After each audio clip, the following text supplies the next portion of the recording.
Greetings, Spark Riders. Today is a day to be remembered.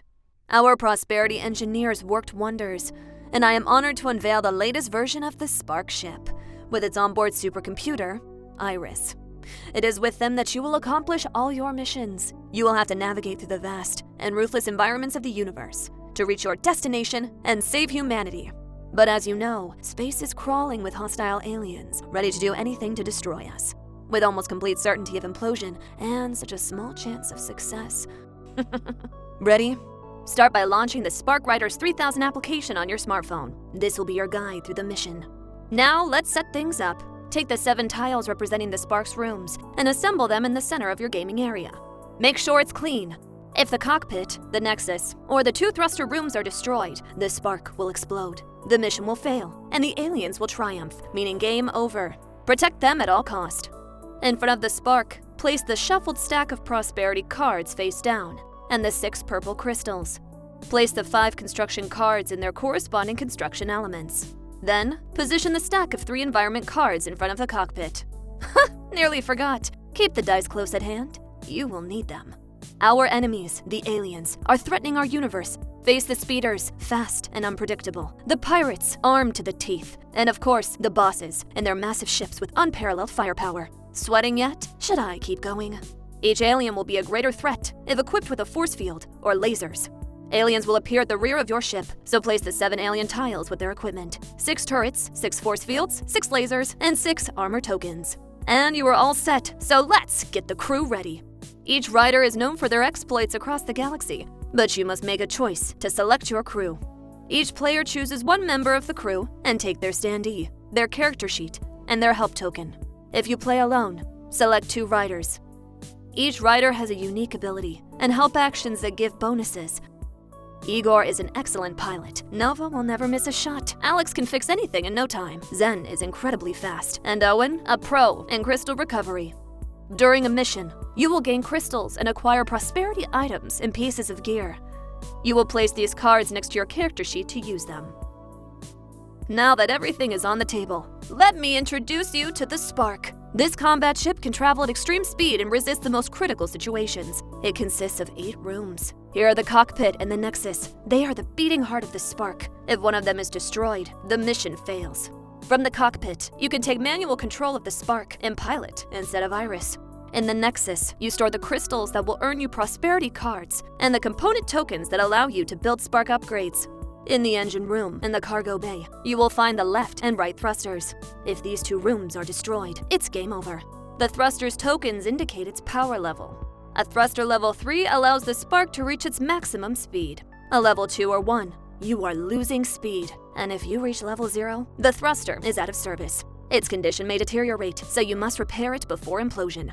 The 4 other rooms are the observatory, the armory, the deck, and the bridge. They are all connected by airlocks, which allow you to move through the rooms. Careful though, if the red emergency airlocks are closed, then you cannot walk through. Iris will open them only if the deck or the bridge are destroyed, and you better hope it doesn't happen. When Iris detects incoming aliens, they will be placed at the back of the Spark in the approach zone. Aliens cannot fire and cannot be fired at when they are in this zone, but be aware that once they enter the combat zone, they will open fire. Brace yourself and protect the Spark. Each room of the Spark has slots that can be equipped with armor. They will help you defend and avoid implosion. The more armor, the better, so go all in. Each room surrounding the cockpit and the Nexus has a construction slot. These slots can accommodate a combat turret or a force field that will protect a side of the ship. Tinkering is in your DNA, so do not forget your toolkit. Now, let me introduce you to your precious ally, Iris, the most advanced AI of the universe. You can interact with her from your smartphone.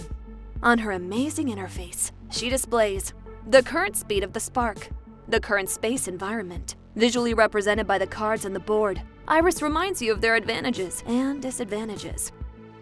The current state of the force fields on the left and right of your ship, if you have any. The left and right combat zone, where the aliens will be with their colors. Quite practical. Well, I didn't know about that feature. Iris's radars display the aliens in the approach zone. The current power level of each thruster, 3, 2, 1, or 0. If you click here, Iris reminds you of the most important information. Make sure to check it out. The progress bar shows the distance left to reach your goal. The game settings, where you can save, exit the mission, and even change the volume. You can even report a bug and participate in the constant improvement of Iris. Our engineers will be delighted. And now, let's see how you can talk to Iris. Click on the button, Iris, at the bottom of your screen. Have a chat, and when you are done, just say, over. Iris, piloting level 2, over. Easy, right? This isn't the complicated part. The quick action shortcut to start a new turn or manually interact with Iris. The chat log, where you can find your exchanges with Iris and your inbound communications. Here, you see the state of the rooms in real time. An undamaged room is in blue. One that was hit is in orange, and one at the brink of implosion is in red. And when it happens, poof, well, it's fairy dust. During your missions, you will encounter different types of events and secondary objectives, like the transport of VIPs or special cargo. Completing these objectives will increase your mission score. The rooms of the Spark could also suffer from alien contamination, and you will need to take care of it. Presentations are done! Whew, you must be excited to press all those buttons. Each turn unfolds in 2 phases, the alien phase and the crew phase. During the alien phase, Iris takes care of everything. She reports their movements and attacks. You will be able to use your rapid-fire action and apply the defense protocol. During the crew phase, it's your turn to play. The whole crew plays simultaneously. You can move, perform your actions, and help each other. Buckle up, riders. The aliens are upon us for their phase. Each turn, Iris indicates the new aliens coming up on your radars. The more turrets an alien has, the more damage it will inflict. That should make sense. If equipped with a laser, its shots will go through your force field. Note that if your turret is not improved with laser technology, you will not be able to fire at an alien equipped with the force field. It will be necessary to unlock this upgrade if you do not want to end up in some ultra-cosmic soup. Finally, the more armor the alien has, the more shots he can take before being terminated. Aliens in the approach zone will advance either to the left or right combat zone. Aliens already in the combat zone can also switch sides. Now, let the action begin. The aliens are about to attack. From their combat zone, they will fire at the room in the front, center, and back. Keep it in mind, if rooms on the right are destroyed, the forward shots will target the cockpit. The one in the center will hit the Nexus, and the one aiming at the back will hit the engine room. On the other side, it will be the same. Shots will hit the cockpit, the Nexus, and the cargo bay. Each turn, Iris shows you the alien attacks on this beautiful screen, which I will explain in a minute. Now, let's move on to the crew phase. During this phase, each crew member can move, perform an action, and help another crew member, all in the order of your choosing. You can all play at the same time, so don't go rogue. Make sure to cooperate. As my good old sport, General Karma would say, your success depends on your team spirit. When all the riders are done, click on the rapid action and select New Turn. You can finish a turn even if you haven't performed all your actions. This is a decision to make as a team. Let's get to work. Each member of the Spark can perform 1 action per turn: piloting, shooting, or tinkering.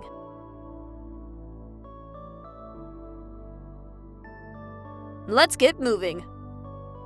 Each crew member can move from 1 up to 3 connected rooms with open airlocks.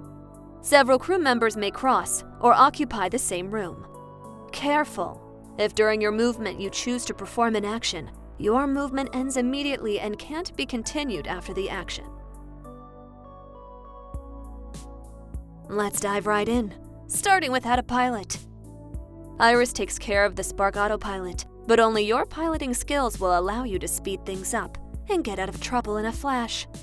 To perform a piloting action, you need to be in the cockpit. And yes, only 1 crew member can pilot during the crew phase. You have 2 options: a speed piloting to put some distance between you and those awful aliens, as well as reaching your maximum speed. Or you can perform a combat piloting to play space bumper cars and terminate some clingy aliens. Aliens might just change sides, so take that opportunity to make a rapid fire. Piloting is easy, just roll a green die. Each arrow obtained corresponds to 1 level. The crystal symbol makes you gain a purple crystal that you place in your Nexus. Add any bonuses to your dice result, your character ability, any help bonuses, and prosperity cards used. And voila! The result is your piloting level. Tell Iris your type of piloting, and its level, followed by over. For example, speed piloting level 3, over. Iris will display the result of your action. You must inform Iris of your result, even if it's a 0. No need to be embarrassed. Now you know how to fly like a pro. Keep in mind that the speed of the spark depends on the thruster's level. Ensure that they are in good condition before going light speed. Now, let's learn to do what I love the most, shooting at the aliens. To begin, you need to be in a room with a turret. Choose the alien you want to target in your corresponding combat zone, left or right. If you are in a room on the left, you can target an alien on the left combat zone. If you are on the right, you can target an alien on the right. You know your right from left, huh? Perfect! Thank goodness. Attention! A turret can only be used once per turn. It's impossible to target an alien equipped with a force field if your turret does not have a laser upgrade. Remember that. Force field plus no laser equals nothing to be done. Go to another turret, build a laser, do a combat piloting maneuver, or pray to the spirit of Adum. To shoot, roll 1 die, or 2 if the turret has double cannons. Each symbol obtained means 1 shot is fired. The crystal symbol makes you gain a purple crystal that you place in your nexus. And any bonuses to your dice result, your character ability, any help bonuses, and prosperity cards used, and voila! You obtain the result of your shooting action. Each shot destroys the armor of the targeted alien. Once an alien has no armor, it just takes 1 last shot to destroy them. You have some shots left over. No biggie. You can direct them at another alien. If there aren't any more aliens in your combat zone but you still have shots remaining, bingo! You gain a crystal. If 1 or more aliens are destroyed, inform Iris. For example, blue and red aliens taken out, over. When you obliterate an alien, Iris recovers components that will be placed in the Nexus. This will be used to build upgrades. The Nexus can contain up to 10 components. After that, any gained component will be lost. There you go, riders. You know everything you need to fire at will. Time to fix it, Felix. Let's get some tinkering done. On the Spark, you can perform 4 types of tinkering. Repairing the thrusters increases the level of a damaged thruster and increases the spark speed. Repairing a room, whether it be a damaged one, a code orange, or a code red, prevents implosion. Adding armor increases the defense of a room that hasn't been damaged. And finally, building upgrades for your ship, or rebuilding a destroyed room. And of course, several riders can perform a tinkering action in the same room, and even the same action if necessary. Tinkering action number 1, thruster repair. If the level of a thruster is less than 3, it needs to be fixed to increase the speed of the spark. You need to be in the engine room to fix the left thruster, or in the cargo bay for the right thruster. When you are ready, roll 1 blue die. Each wrench obtained corresponds to 1 level. The crystal symbol makes you gain a purple crystal that you place in your nexus. Add any bonuses to your dice result, your character ability, any help bonuses, and prosperity cards used. The result is your tinkering level. Now, tell Iris your tinkering level and which thruster is being repaired. Left thruster, repair level 3, over. Iris will tell you how many thruster tokens to add. And voila! You know how to fix your thruster. Tinkering action number 2, room repair. When a room is hit, it will either be code orange or code red. It doesn't have any armor left and can't be defended. That's when you have to repair it. Otherwise, it will go boom, and well, you won't last long after that. To repair a room that has been hit, you need to be in it. Roll 1 blue die. Add any bonuses to your dice result, your character ability, any help bonuses, and prosperity cards used. The result is your tinkering level. Tell Iris which room and what level is the tinkering action. For example, observatory, repair level 4, over. Iris will display the new state of the room and report any gained armor if it's a success. Voila! You know how to repair a room with Iris. Tinkering action number 3, armor addition. Each armor in a room allows you to roll an additional die during the defense protocol. So better to be safe than sorry. Don't forget that you can't add any armor to a room under code orange or code red. you need to repair it first. To add armor, you need to be in a room that hasn't been hit. Roll 1 blue die. Add any bonuses to your dice result, your character ability, and help bonuses, and prosperity cards used. The result is your tinkering level. No need to tell Iris anything. Just place the number of armor tokens corresponding to your tinkering level on the tile slot. If all the slots are full, but you still roll more shields than necessary, you gain a crystal. Just one. Riders, armor has no secrets left for you. Are you feeling safer already? Tinkering action number 4. Building. Use the construction card to build an upgrade. Each construction has its cost in components. You can build 5 constructions.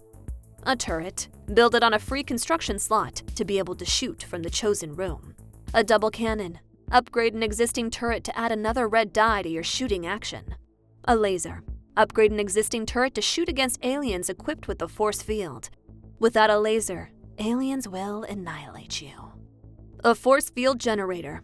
To be built on a free construction slot, it will protect you from aliens' attack on its side until its destruction. Only 1 generator can be built per side, and its state is visible on the Iris screen. It can't be repaired. Building a new room. In case of an emergency, you can rebuild a destroyed room and restore vital functions of the spark. I do hope you won't have to do it. Let's see how you can build stuff now. You have to be in the chosen room. Take the necessary components in your nexus and place them on their construction side. Roll 1 blue die. Add any bonus to your dice result, your character ability, any help bonuses, and prosperity cards used. The result is your tinkering level. Each tinkering level allows you to discard a construction token. When all the tokens are discarded, the construction is over and ready to use. If you rolled a higher tinkering level than needed, gain a crystal. When you complete the construction of a force field generator or a room, follow the instructions on the construction card and tell Iris. An unfinished construction can be continued by another crew member during another building action, on this turn or another. Congratulations, riders! You know how to upgrade your ship. Hope it's crystal clear. Don't let the spark fall into oblivion.